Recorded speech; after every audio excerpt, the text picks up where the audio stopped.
అధిక బరువు అనేక సమస్యలకు కారణం. సాహితీ యోగా ఆన్లైన్ క్లాసులో జాయిన్ అవ్వండి.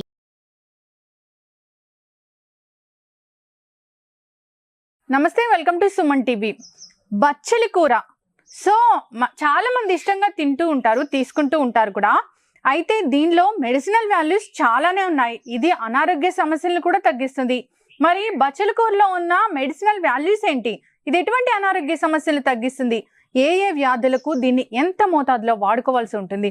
సో ఆయుర్వేద వైద్యులను అడిగి తెలుసుకుందాం. ఈరోజు మనతో పాటు ఉన్నారు ప్రముఖ ఆయుర్వేద వైద్యులు ప్రొఫెసర్ డాక్టర్ టి వేణుగోపాలరావు గారు ఫ్రమ్ ఓజస్ ఆయుర్వేదిక్ సెంటర్. నమస్కారం డాక్టర్ గారు. నమస్కారం. డాక్టర్ గారు, ఆకుకూరలన్నీ కూడా ఆరోగ్యవంతమైనవి అని చెప్తూ ఉంటారు, ప్రత్యేకంగా దానిలో బచ్చలి కూర గురించి. సో చాలా పోషక విలువలు ఉన్నాయని అయితే తెలుసు. మరి దీనిలో ఉన్న మెడిసినల్ వాల్యూస్ అంటే ఏంటి? డియర్ ఫ్రెండ్స్, ముఖ్యంగా బచ్చలి కూర ఇష్టపడని వాళ్ళు ఎవరు ఉండరు, చాలా మంది ఇష్టపడుతుంటారు. అది ఒక కూర లాగానే చాలా మందికి తెలుసు. కానీ మనకు నిత్య జీవితంలో ఎదుర్కొనే చిన్న చిన్న సమస్యలకి మనం ఇంట్లో మనం వాడుకునే కూరనే మనము ఔషధంగా వాడుకునే అవకాశం మనకు ఉంది. ముఖ్యంగా ఇప్పుడు మీరు చూస్తున్నది ఏంటంటే, ఇది తీగ బచ్చలి, తీగలాగా పెరిగే బచ్చలి అనమాట. దీన్ని తీగ బచ్చలి అంటారు. మామూలుగా మనకు మార్కెట్లో దొరికేది ముట్టు బచ్చలి అంటారు. అది చిన్నగా పెరుగుతుంది, అది తీగలాగా పెరగదు. ఒకటిన్నర అడుగులో మాత్రమే పెరుగుతుంది అనమాట. మనకు ఏదైనా కానీ ఔషధపరంగా చాలా ఉపయోగాలు ఉన్నాయి.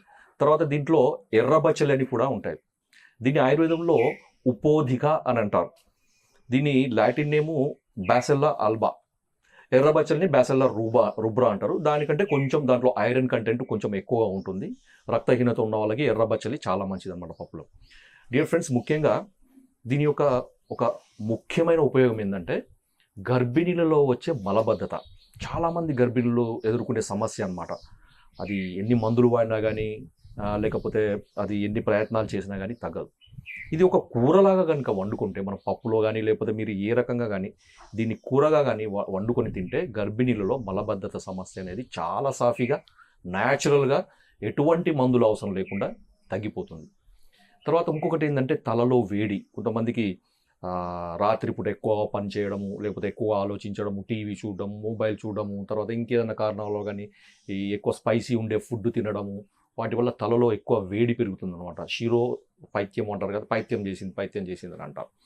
దానికి ఏం చేయండి అంటే, ఈ బచ్చలి ఆకులను మంచిగా బత్తగా నూరేసి తలంతా పట్టించి ఒక అర్ధగంట సేపు ఉంచితే కనుక ఆ తలలో ఉండే వేడి మొత్తం తగ్గిపోయి మంచి నిద్ర పడుతుంది అనమాట.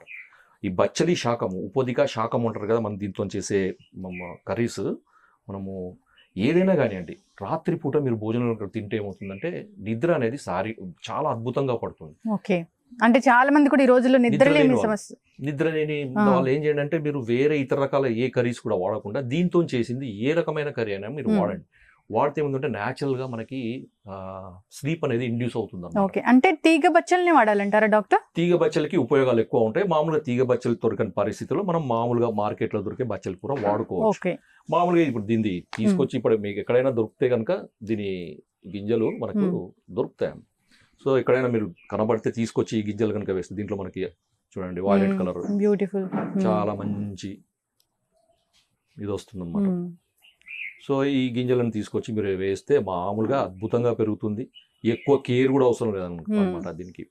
తర్వాత కడుపులో కొంచెం వికారం అనమాట, ఇండైజెషన్ అంటారు కదా, ఏదైనా ఎక్కువ స్పైసీ ఫుడ్ తిన్నప్పుడు లేకపోతే కారము మసాలాలు వేడి చేసేటి కడుపులో వికారం చేసే తిన్నప్పుడు ఏంటంటే వాంతికి వచ్చినట్టు వికారము, కడుపులో ఏదో ఇబ్బంది.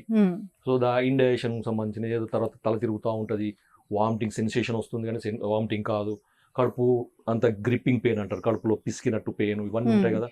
అప్పుడు ఏం చేయండి అంటే, ఈ బచ్చలి ఆకును మెత్తగా నూరేసి రసం పిండి, ఆ రసంలో కొంచెం మీరు జీలకర్ర పొడి కలుపుకొని తాగితే ఆ కడుపులో వికారం మొత్తం తగ్గిపోయి ఒక అర్ధ గంట లోపనే హ్యాపీగా ఆ డైజెషన్ కు సంబంధించిన సమస్య పూర్తిగా పోతుంది. ఓకే, ఈ యాంటాసిడ్స్ వాడే బదులుగా యాంటాసిడ్స్ కానీ లేకపోతే ఈ పెయిన్ యాంటీ ఇవే ఉంటాయి కొన్ని పెయిన్ తగ్గించేటి యాంటీ స్పాస్మోటిక్స్ అంటారు, అలాంటివి వాడే అవసరం ఏమీ లేకుండా తగ్గిపోతుంది. న్యాచురల్ రెమెడీ, దీంట్లో ఖర్చు లేదు, సైడ్ ఎఫెక్ట్స్ లేవు, సింపుల్ గా తగ్గిపోతుంది. ఇంకొకటి, సో ఇంకా ఈ బచ్చలి కూరలో ఉన్న మిగతా ఆరోగ్య ప్రయోజనాలు అంటే ఏమన్నాయి డాక్టర్?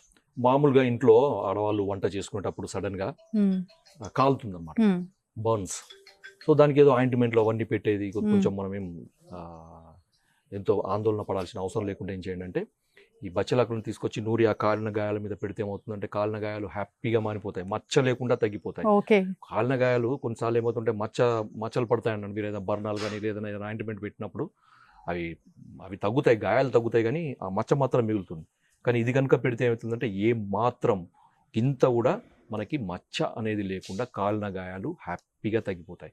ఇంకో కొంతమంది ఏంటంటే పిల్లలు కానీ పెద్దలు కానీ ఏంటంటే మూత్రం చురుకు రావడం, మూత్ర బంధనం అంటారు, మూత్రం ఆగిపోతుంది, ఏం చేయాలో అర్థం కాదు, సడన్గా మూత్రం అంతా బయటికి రాకుండా లోపలనే ఉండిపోయి ఇబ్బంది పెడుతుంది అన్నమాట. అలాంటప్పుడు ఏం చేయాలంటే దీన్ని ఆకు రసాన్ని తీసుకొచ్చి ఒక 1/2 గ్లాసు, టీ తాగే గ్లాసు 1/2 గ్లాసు రసంలో కొంచెం చక్కెర పొడి కానీ జీలకర్ర పొడి కానీ కలిపి తాగిపిస్తేనే మూత్రబంధము అనేది రిలీజ్ అవుతుంది అనమాట. లేదా అదేవిధంగా ఏం చేయండి అంటే ఈ ఆకును కూడా తీసుకొచ్చి ఆ పొట్ట మీద కూడా ముద్ద చేసి కట్టేసేయండి. కట్టేస్తే ఏమవుతుందంటే ఆ యూరినరీ బ్లాడర్ రిలాక్స్ అవుతుంది అనమాట. రిలాక్స్ అయ్యి యూరిన్ సాఫీగా బయటకు వస్తుంది, చురుకు మంట పూటు అనేది ఏమీ లేకుండా బయటికి వస్తుంది. ఎస్. సో చాలా మంది కూడా చల్లదనం కోసం రకరకాలుగా ప్రయత్నిస్తూ ఉంటారు, చల్లదనం ఏవి ఇస్తాయా ఫుడ్స్ అని చూస్తూ ఉంటారు. ఇక వాటిలో బెస్ట్ అంటే ఇదే చెప్పుకోవచ్చు, చలవ చేయడానికి. డియర్ ఫ్రెండ్స్, దీంట్లో ఇంకొక అద్భుతమైన ఉపయోగం ఏంటంటే కిడ్నీ స్టోన్స్ ఉన్నవాళ్ళు ఇది వాడితే చాలా అద్భుతంగా మూత్రపిండంలో ఉండే రాళ్ళు తగ్గుతాయి. అంటే సైజుని బట్టి మనం రకరకాల మందులు వాడాల్సి ఉంటుంది, వైద్య సలహా మేరకు వాడాల్సి ఉంటుంది. కానీ ఒకసారి మందులు వాడిన తర్వాత మూత్రంలోకి వెళ్ళి రాళ్ళు బయటికి పోయిన తర్వాత ఆపరేషన్ వల్ల మళ్ళీ కొంతమంది ఆపరేషన్ చేయించి తీయించుకుంటారు, లేకపోతే లిథోట్రిప్సీ అని రకరకాల వైద్య విధానాల వల్ల మూత్రంలో రాళ్ళు బయటికి పోయినప్పటికీ మళ్ళీ వచ్చే అవకాశం ఉంటుంది. అట్లా రిపీటెడ్గా మూత్రంలో రాళ్ళు ఏర్పడకుండా ఉండడానికి ఈ బచ్చలి కూరను రెగ్యులర్గా వాడండి. లేకపోతే ఈ రసాన్ని కూడా మీరు వాడుతుండేది ఏంటంటే మూత్రంలో ఈ రాళ్ళ సమస్య అనేది శాశ్వతంగా పరిష్కారం అవుతుంది. తర్వాత కళ్ళ మంటలు, కొంతమందికి ఏంటంటే ఊరికనే మండుతూ ఉంటాయి, తర్వాత లోపలంతా ఎర్రగా అయ్యి తర్వాత కొంచెం అతుకుపోయినట్టు ఇదంతా కూడా ఇబ్బంది పడుతుంటారు, కంజంక్టివైటిస్ అంటారు కదా. సో అలాంటి సమస్యలు ఉన్న వాళ్ళని ఆకును బాగా ముద్దగా నూరేసి కళ్ళు మూసుకొని ఆ పైన రెప్పల మీద ఈ ముద్దను అంటించి ఒక అర్ధగంట సేపు వరకు ఉంచండి, లేకపోతే వీలైతే ఒక 10 నిమిషాలు మినిమం పెట్టండి. ఆ కళ్ళ మంటలు అద్భుతంగా తగ్గుతాయి, కళ్ళు తేలిక పడతాయి, చూపు కూడా చాలా మెరుగుపడుతుంది. కాబట్టి డియర్ ఫ్రెండ్స్, ఇంతటి అద్భుతమైన ఫలితాలున్న మనందరికీ తెలిసిన బచ్చలి మొక్కను మీరు ఉపయోగించుకోండి. దానివల్ల ఫలితాలను మీరు పొందాలని ఆశిస్తూ జై ఆయుర్వేదం. Yes, thank you so much doctor గారు. చాలా మంచి ప్రయోజనాలు ఉన్నాయండి. మామూలుగా మనం టెస్ట్ కోసం తీసుకుంటూ ఉంటాము, లేదంటే ఆరోగ్య ప్రయోజనాలు కలుగుతాయని తీసుకుంటూ ఉంటాము, కానీ దీనివల్ల అనారోగ్య సమస్యలు కూడా తగ్గుతాయి. సో చాలా రకాల అనారోగ్య సమస్యలను చాలా చక్కగా చెప్పారండి. ధన్యవాదాలు డాక్టర్ గారు. సో చూసారు కదండి బచ్చల కూర. సో ఇది చాలా చలవ చేస్తుంది, ఒంట్లో వేడిని తగ్గించడానికి ఉపయోగపడుతుంది, కిడ్నీలో స్టోన్స్ తగ్గించడానికి ఉపయోగపడుతుంది, యూరిన్లో మంట వస్తున్నా కానీ తగ్గించడానికి ఉపయోగపడుతుంది. సో అంతేకాకుండా కడుపు ఉబ్బరంగా ఉన్నప్పుడు కూడా డాక్టర్ గారు చెప్పిన విధంగా వాడుకోండి. దీనివల్ల అనేక ఆరోగ్య ప్రయోజనాలు ఉన్నాయి, ఆరోగ్య లాభాలు ఉన్నాయి. ఖచ్చితంగా దీనిని మామూలు టేస్ట్ కోసం వాడుకునే ఆకుకూరలా కాకుండా ఇలాంటి సమస్యలతో బాధపడే వాళ్ళు రెగ్యులర్గా డాక్టర్ గారు చెప్పిన విధంగా తీసుకోండి, ఆరోగ్యంగా ఉండండి. ఇది వాళ్ళ టాపిక్. మరో టాపిక్తో మళ్ళీ కలుద్దాం.